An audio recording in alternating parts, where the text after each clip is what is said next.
Hello my dear student, आप सभी का स्वागत है। आज देखेंगे व्याकरण का सबसे इम्पोर्टेंट चैप्टर संधि।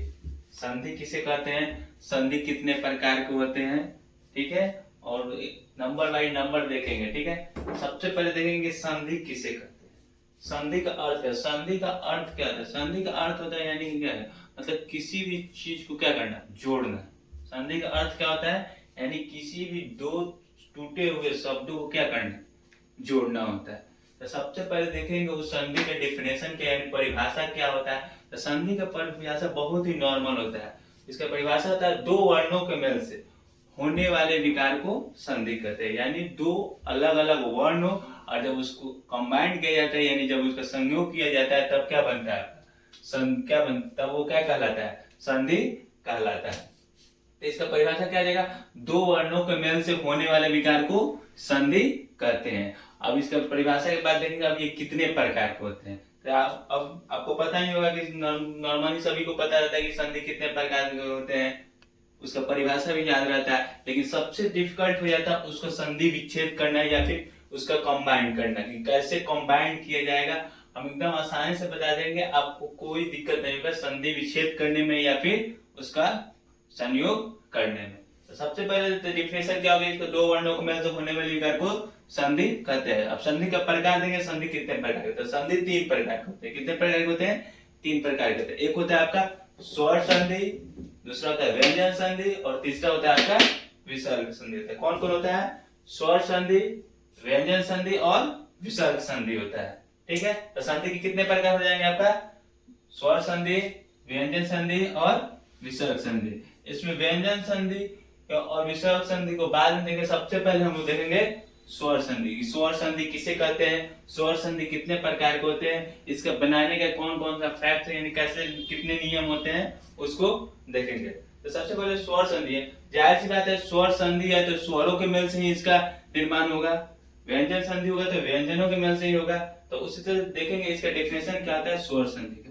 तो दो स्वर हो, यहाँ पे स्वर संधि होता है दो स्वर हो, तो दो स्वरों के मेल से होने वाले विकार को स्वर संधि कहते हैं। स्वर संधि किसे कहते हैं, दो स्वरों के मेल से होने वाले विकार को स्वर संधि कहते हैं। यानी कि जैसे यहाँ पे विद्यालय है, ठीक है, अगर इसका हम जैसे विग्रह करते हैं संधि विच्छेद तो क्या हो जाएगा आपका विद्या, क्या जाएगा विद्या जोड़ आलय, ठीक है, विद्या जोड़ आलय। तो यहाँ पे क्या कर रहा है, दो स्वरों के मेल से। तो यहाँ देखिए ये विद्या है, तो विद्या में यहाँ पर क्या है, आ का मात्रा आ रहा है, ये स्वर आ क्या होता है, स्वर होता है। और यहाँ जो ये दूसरा में आलय और इसके जो फर्स्ट वाले है यहाँ पे किसका मात्रा है, आ का मात्रा आ रहा है। यानी दोनों में क्या है, ये दोनों में क्या आ रहा है, स्वर आ रहा है।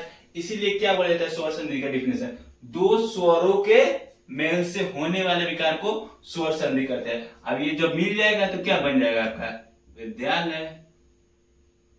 यानी यहाँ सीधा पता चल गया दो स्वरों के मेल से बनता है तभी वो क्या कहलाता है, स्वर संधि कहलाता है। अगर उसी तरह यहाँ पर देखेंगे रविंद्र है, रविंद्र तो क्या रहेगा, इसका संधि विच्छेद करेंगे रवि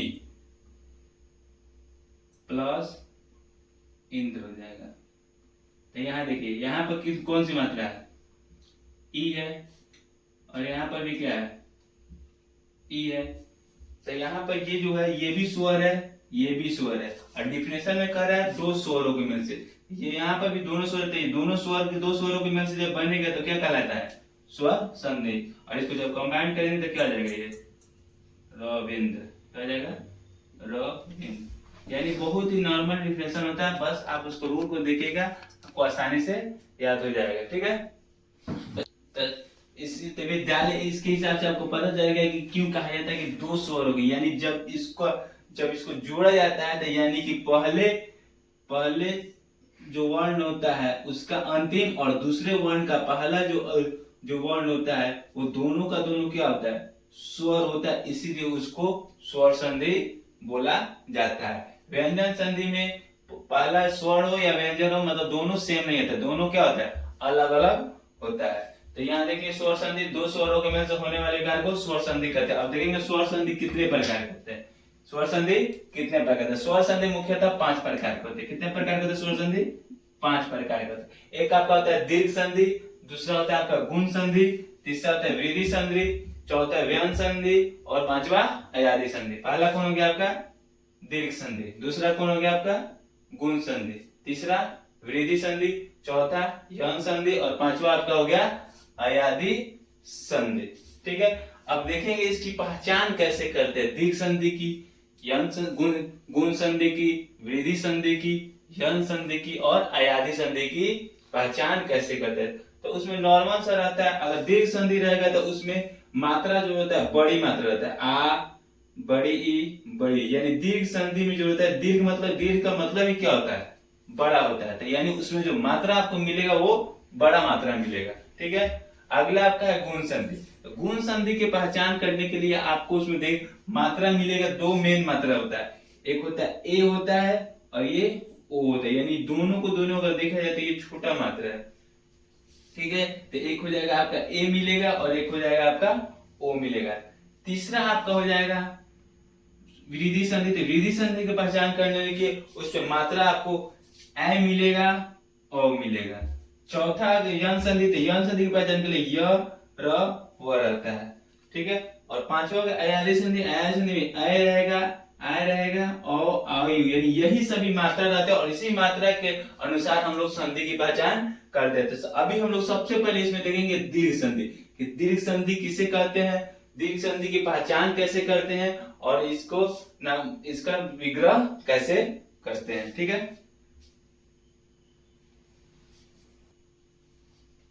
तो दीर्घ संधि के बारे में देखेंगे, किसके बारे में, दीर्घ संधि। तो दीर्घ संधि में सबसे पहले हम लोग आ मात्रा वाला देखेंगे। कौन सा देखेंगे, आ मात्रा वाला। तो देखिए सबसे पहले देखेंगे आ का जो होता है ये कैसे बनता है, अगर दो अ मिलेगा तो आ बनेगा। ठीक है, या फिर एक अ और दूसरा आ मिलेगा तब भी आपका आ ही बनेगा, या तीसरा एक आ मिलेगा और अ मिलेगा तब भी आपका आ ही बनेगा, और एक और चौथा आ प्लस आ मिलेगा तब भी आपका आ ही बनेगा। यानी आ का निर्माण ये चारों कंडीशन से होता है। ठीक है, ये चारों कंडीशन अगर ये आपको पता है तो आपको संधि विच्छेद करने में किसी प्रकार का कोई दिक्कत नहीं होगा। अब देखिए जैसे यहाँ पे दो अलग अलग विग्रह किए हुए और इसको आपको संधि करना है, यानी संयोग करना है।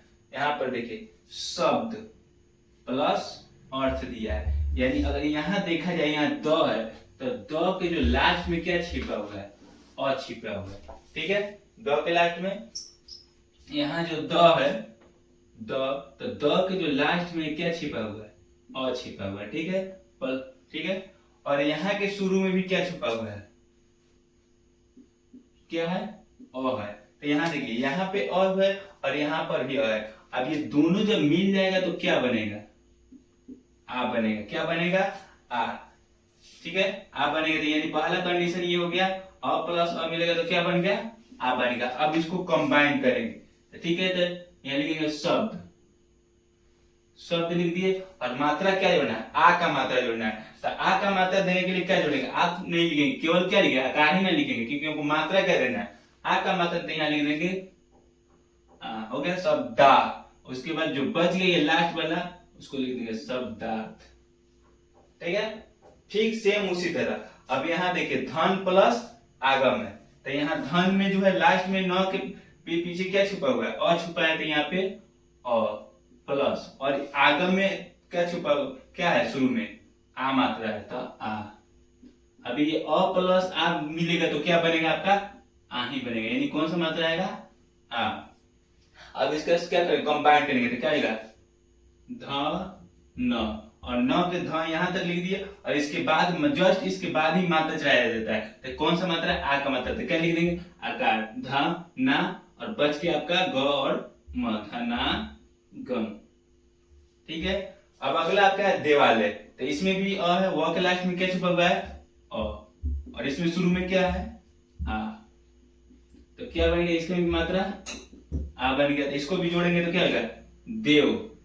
ठीक लिख दिया, और इसके जस्ट बाद क्या मात्रा लगेगी, देवा, और इसमें लास्ट में क्या रह गया, ल, देवा ल। अब आगे आपका हो गया सीमा। इसमें कौन सा मात्रा शुरू में लास्ट में छुपा हुआ है, आ, और इसमें क्या है, अ छुपा। ये भी दोनों मिलेगा तो क्या बनेगा आपका आ बनेगा। ठीक है, अब इसको जोड़ेंगे, कंबाइन करेंगे, ये संधि करेंगे तो सीमा, सीमा यानी मात्रा तो ऑलरेडी है ही है, इस पे ऑलरेडी यहाँ पे क्या मात्रा है, ये सीमा, और इसमें क्या बच गया आपका, इसमें क्या बच गया आपका तो और अनुस्वर तो सीमांत हो गया। एकदम नॉर्मल है, इससे रिलेटेड हम वर्ड सिर्फ देंगे अगली वीडियो में, मतलब सिर्फ और सिर्फ किससे रिलेटेड रहेगा, दीर्घ संधि। दीर्घ संधि में आपका सिर्फ आ मात्रा वाला रहेगा। ठीक है, कौन रहेगा, आ मात्रा वाला रहेगा, आप उसको बनाइएगा। ठीक इसी प्रकार ही आपका ई मात्रा वाला और उ मात्रा वाला भी रहता है। ठीक है।